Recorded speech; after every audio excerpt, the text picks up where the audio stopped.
when I was 12 years old, I was awarded a court and was put in juvenile hall. And the chaplain shared faith with me there. And he told me I had a loving Father in heaven that could loves me more than any earthly father could. Growing up without a dad was tough. I was tough finding my way in life. And I figured, I've had some rough times, and I can keep, at least statistically, one family from losing a son to the draft, because I could fill one slot anyway. And I asked God to honor that, because I didn't want to die in the war. I wanted to survive, and I wanted to be something more than just a regular soldier.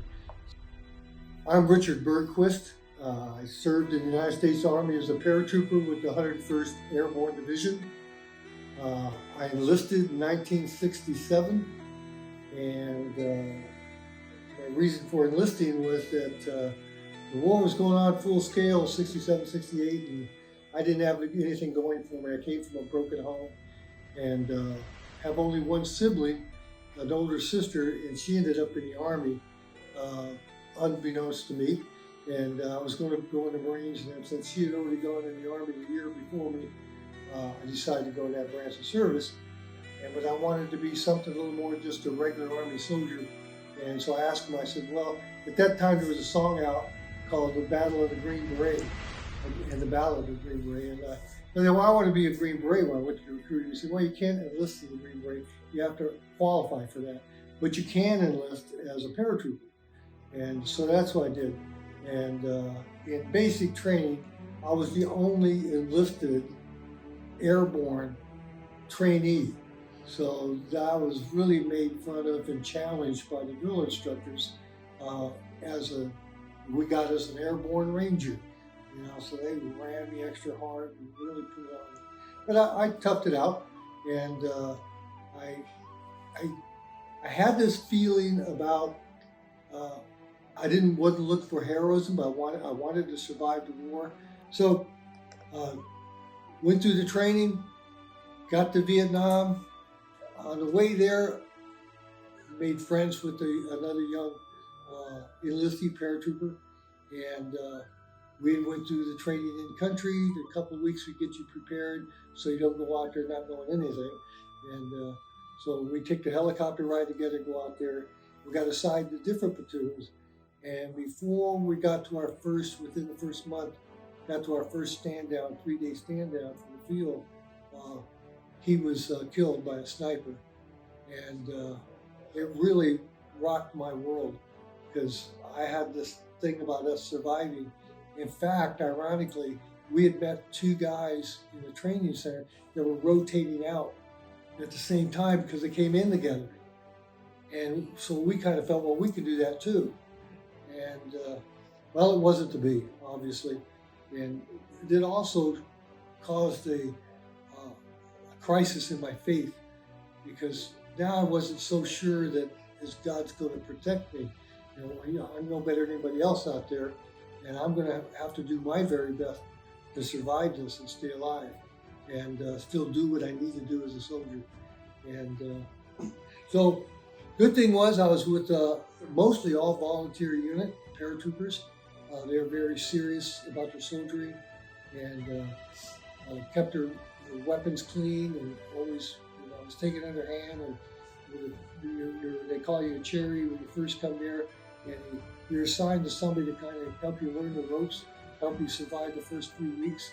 And so I was immediately made an assistant gunner, and shortly became the gunner, because the gunner at that time had some infection problems with his legs and rice patties. And so I carried the machine gun, the M60 machine gun, for most of the time I was there, which was a good thing, because being a city boy, I grew up in Los Angeles, and we don't go out and hunt. I barely qualified with a rifle in training. I had no idea how to shoot a rifle, and barely qualified. And I don't even know how I could fight a war. And fortunately, they say with a machine gun, it's accuracy by volume. So you don't have to worry about how accurate you are. So it suited me fine. And so I did my year in infantry, survived that, no injuries. The only wound I got was from my own hand grenade. So, and it didn't even break skin. It went through the bullets magazine and turned around sideways and burned me right above my kidneys.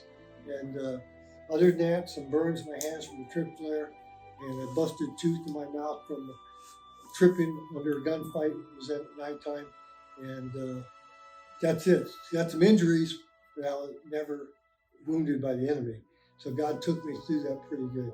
And now I didn't want to come back. I had well over a year left because I enlisted with 3 years, and I only spent a year and some months, even with the jump school training, before Vietnam. So I had time left to do another year. And so when I came back off my R&R, they were recruiting for door gunners. And so the 101st Airborne Division went Air Assault Air Mobile, and that's where everything is done by helicopter. So unfortunately, when I was in the unit, we walked everywhere with 60, 80 pound packs on our back, right? Now they didn't have to do that. Now the reconnaissance units went out, found the enemy's locations, and then helicopters would take you in. So you didn't have to do a lot of walking anymore. So I wanted to stay and work with the guys on the ground, my infantry soldiers, and it felt like you were turning your back on them if you left the war zone. That's the way I felt. And so signed up for that, and you got to sign up for 6 months at a time, and with a 30-day leave between those 6 months. So that was kind of an incentive. And so got assigned to the unit, and I was with the Lancers, 158th Aviation Assault Helicopters, and we were located up north in the I-Corps and at Camp Evans, and got assigned to a helicopter, and couldn't wait to finally get aboard and get doing it. Took a couple of weeks to get everything going and get the assignment, but that unfortunately it's exciting, but also the missions were not the kind of thing that you would want to be doing really, because it's exciting and you're willing to take the risk to do the job, which being in a big helicopter like that. And when we went into enemy, did assaults, the areas that we were going to get into were usually heavily artillery prepped, hit with artillery, and then gunships would fly with us and also put in armament there. And so getting in, getting out, get the troops out. A little later in the day, you had to usually do a resupply of their ammunitions. And that was a solo flight. You didn't even have gunship protection. And occasionally we had birds that didn't come back on resupply missions. And so the other part of that, as time went on, I realized that, you know what, after I was involved in the assault on Hamburger Hill. That's my only piece in history, is Hamburger Hill. And most of you know some of the story to it. It was such a big battle. Our troops that got put in there, unfortunately, didn't have any cover. There were no holes to protect themselves, nothing. And that hill was being mortared by NVA units. In fact, we only had 2 places where we could insert troops, and we had to circle and wait and go in between mortar logs and to be able to sneak in and have the troops jump out. And then as soon as we get out there, we'd see a mortar hit behind us.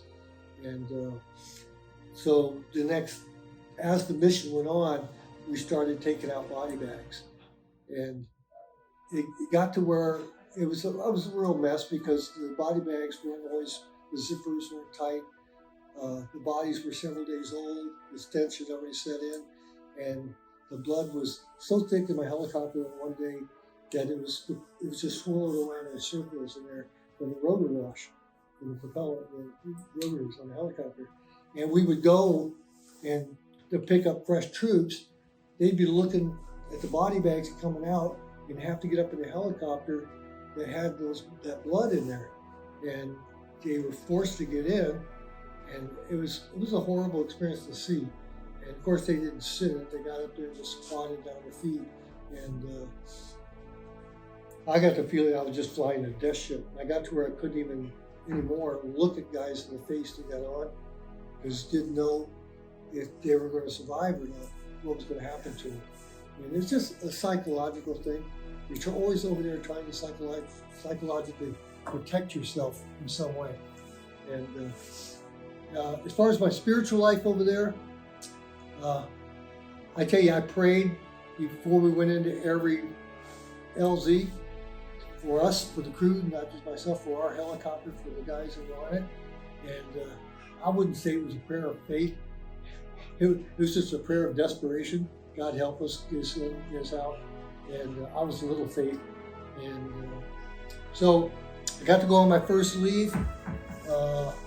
But before that happened, unfortunately, I came down with, started having nightmares of crashing and burning a helicopter, which I'd seen happen with some good friends, a crew chief and a DoorGunner that were very good friends. The crew chief, in fact, I lived in Sacramento when I enlisted, and he had gone to high school in Sacramento, a different high school, but we became good friends.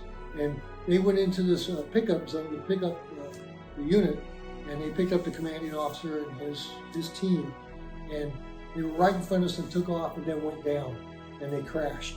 And there was no enemy fire, there was no trees to get blade strikes in, so it was, you could not understand about what happened. And the particular pilot there was a seasoned pilot, and one of the best ones in flying for him. So we were all really crushed. The infantry troops got down to them, and they ended up in a little creek, and most of them just boiled alive. They couldn't get them out, and so the flames and fire was so intense. And so that trauma set up my nightmares of burning in the helicopter.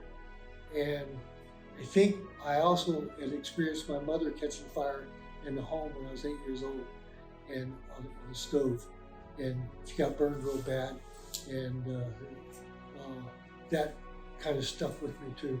So I think all that helped traumatize me. It had this fear of death now, of also like my number was coming up, you know, and I'm going, that's a terrible thing to think. You can't think that way and do battle. And the nightmares crashing and burning. And then I was on a mission finally where we were extracting a Marine recon team out of DMZ. And I had this tremendous pressure in my head. It was a headache. It ended up being a migraine. I couldn't even clear the helicopter blades through the trees. I couldn't return fire with the gun if I got fired on. And so I got removed, went to see the flight surgeon. I got removed from flight status. Well, right away I got put on work details by the first sergeant. And flight personnel, I wasn't used to doing that. And I thought that I was being harassed because he's not considering my medical condition. And instead of saying anything, I let the anger build up in me. And I was not in my right frame of mind. Went in there to the first sergeant with officers standing talking to him and threatened to kill him. And really, man, with great intensity. It wasn't just words. And that got me locked up. I went into hard labor in the stockades. It was going to be court-martialed, and just for threatening to kill him. And I did. I got court-martialed, and I went on my 30-day leave. I came back. I was now ashamed. I enlisted and volunteered and gone through so much stuff, and I was still on medication. And so came back and reported at Fort Lewis at the Overseas Replacement Base where I had orders to return to. But I stayed in my civilian clothes. I didn't want to put the uniform back on. Well, I was no use in battle anymore, and I was a warrior, and I didn't want to do anything else. And so there was a delay of some days. I didn't have any money. I was depressed. Well, I had the medication for my migraines, so I just, out of my depression, overdosed on all of them. It was nighttime, and I went out. I remember going out of the barracks. I ended up on the ground. And fortunately, the military police were patrolling, and they seen me on the ground, and took me to the aid station where they pumped my stomach. And so naturally, the next day, you see the base psychiatrist. And so after an interview with him, I was waiting a couple more days for the results. And results came back. Now, this is the days before The psychiatry recognized post-traumatic stress disorder. So it was called situational combat fatigue.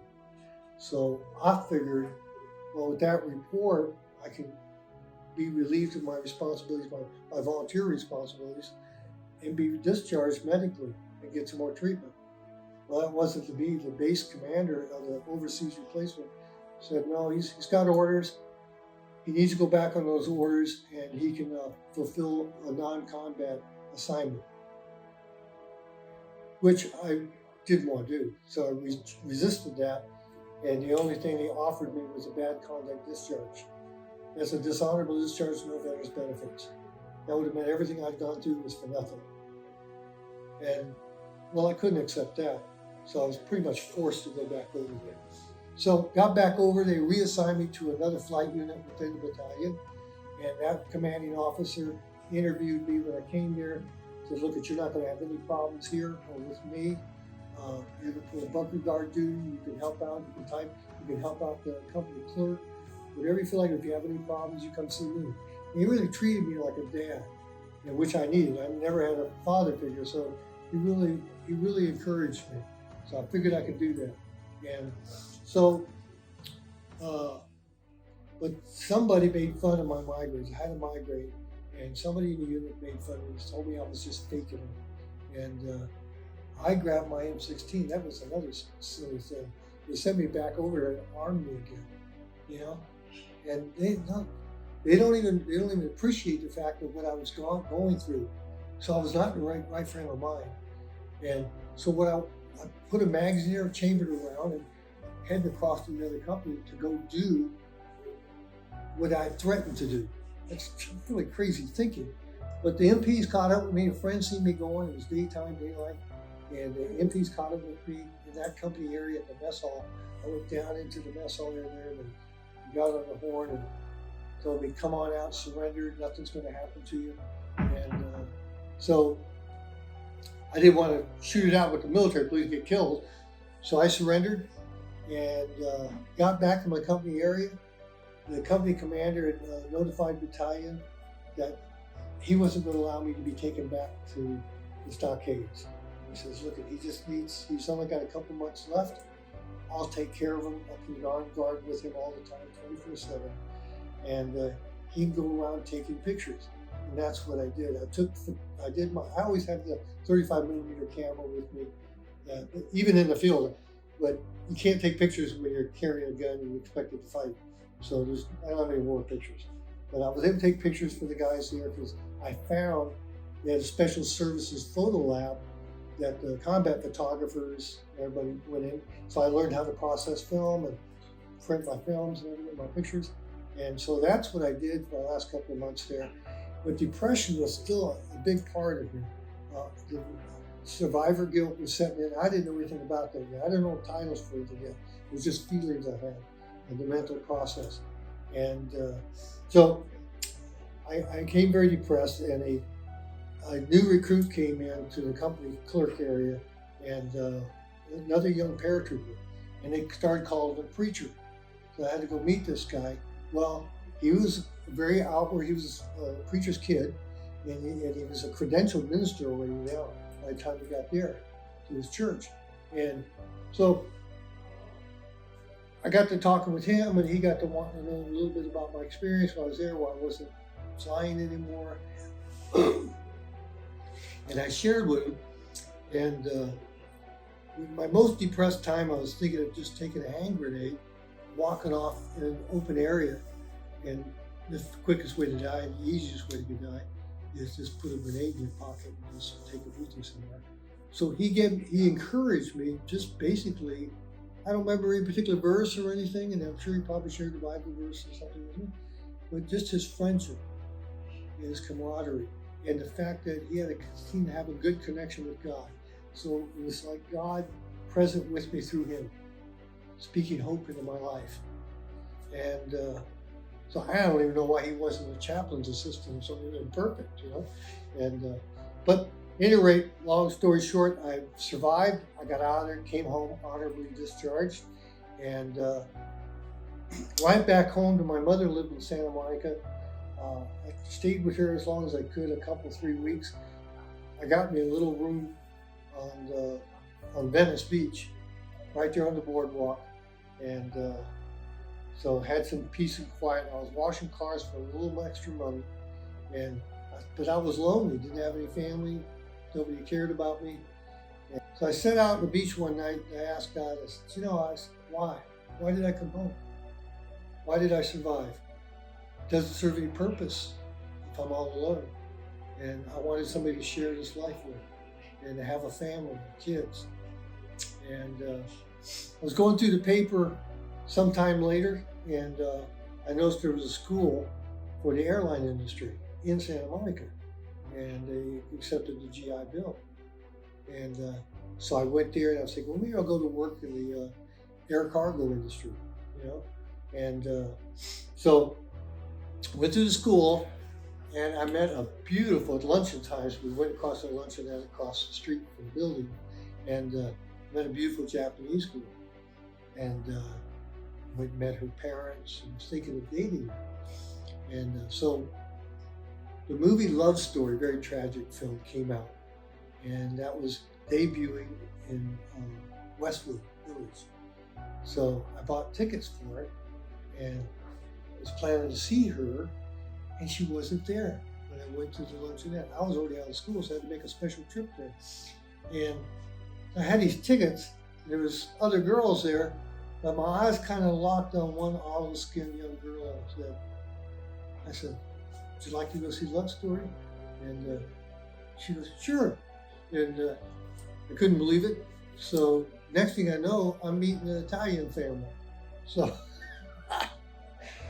this little Italian, it was a God thing. She was the answer to my prayer. You don't know that at the time. We became friends. We fell in love. The movie really didn't relate to either one of us, but it was a reason for us to get together. And her father was in Italy during the German occupation and Mussolini. And when he found out I was a war veteran, his daughter, which was the baby of the family, she had 4 sisters. This was their last child that they were giving up to this non-Italian. And they already, in fact, had an little Italian boy selected for her. That's the way they did it in Europe, right? So here I come along, and I'm not really looking like a hippie, but you couldn't tell I was a vet, I had patches on my jeans, and, not real long hair, but long enough hair. And when we came back from Vietnam, all of us tried to blend in, didn't want to be known as a veteran, especially Vietnam War veteran. So Dad, we were talking in the backyard, we had his garden back there. He says, I know you're an honorable man because you fought for your country. And he said, you will take good care of my daughter. And so he gave me his blessings. I wasn't even back there to ask him if I could have the hand of his daughter in marriage. But it's like, I think they already assumed that because I was over there every day eating.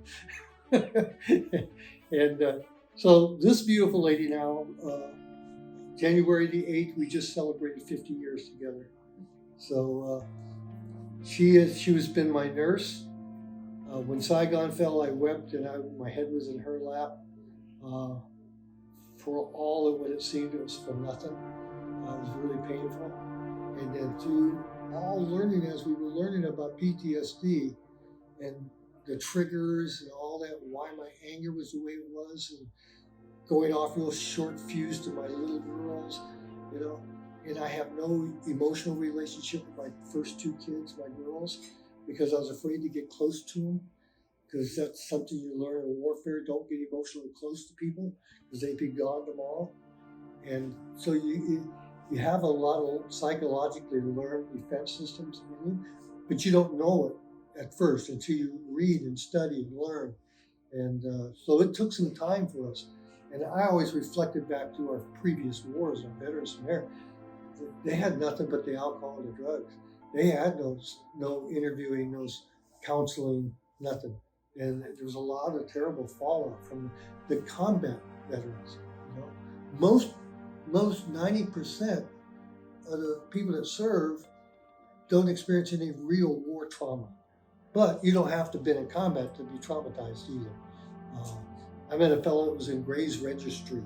He couldn't stay at the end of the movies, always had to leave early because he couldn't see the credits go by. Because of the names in Gray's Registry, you always scroll into names, and it triggered him. So there's always those things you learn about triggering.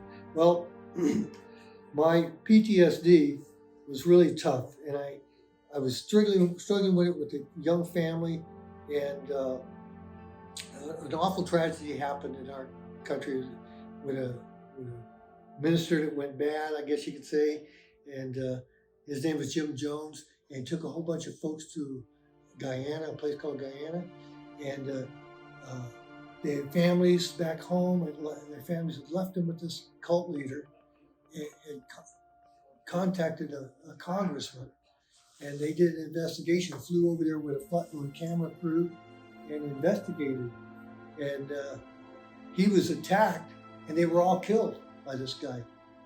And I watched the flyover of the campsite where everybody committed suicide there, all the women and children.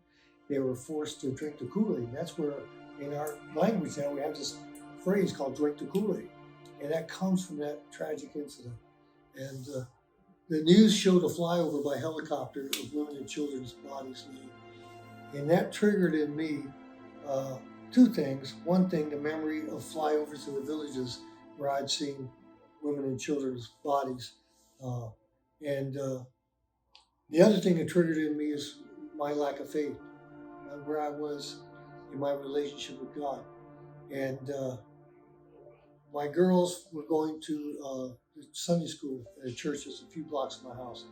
And that was a Friday or Saturday, and that Sunday, I immediately went to that church.